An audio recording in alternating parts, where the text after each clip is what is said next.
સુરતના બારડોલીના ઉમરાખ મોતા હાઈવે પર એક મહિલા તેમજ પુરુષના અપહરણની ઘટના બની હતી।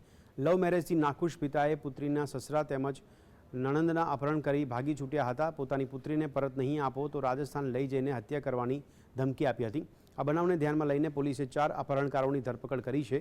સમગ્ર ઘટના એવી છે કે બાબન ગામે રહેતા જેનિસ ભાવસાર નામના યુવકે બારડોલીના બામણી ગામે રહેતા ધર્મેશભાઈ ગજ્જરની પુત્રી સાથે થોડા સમય પહેલાં સિવિલ મેરેજ કર્યા હતા। જોકે પુત્રીના પરિવારજનો લગ્નથી સંતુષ્ટ ન હતા, જેથી અવારનવાર પુત્રીને પરત સોંપી દેવા માટે છોકરાના પરિવારજનો સમક્ષ દબાણ કરતા હતા। અનેકવાર દબાણ કર્યા બાદ પણ પુત્રી પોતાની પિયર છૂટાછેડા લઈને નહીં આવતા તેના પિતા ધર્મેશભાઈ ગજ્જર તેમજ પરિવારજનોએ અપહરણનો રસ્તો અપનાવ્યો હતો।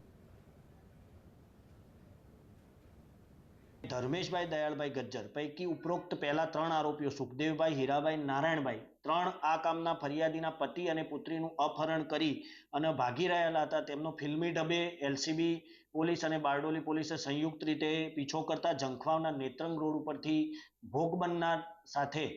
બંને ભોગ બનનારો સાથે પકડાઈ ગયેલા અને તાત્કાલિક ગણતરીના કલાકોમાં જ એટલે 1-2 કલાકની અંદર આ કામે અપહરણનો ગુનો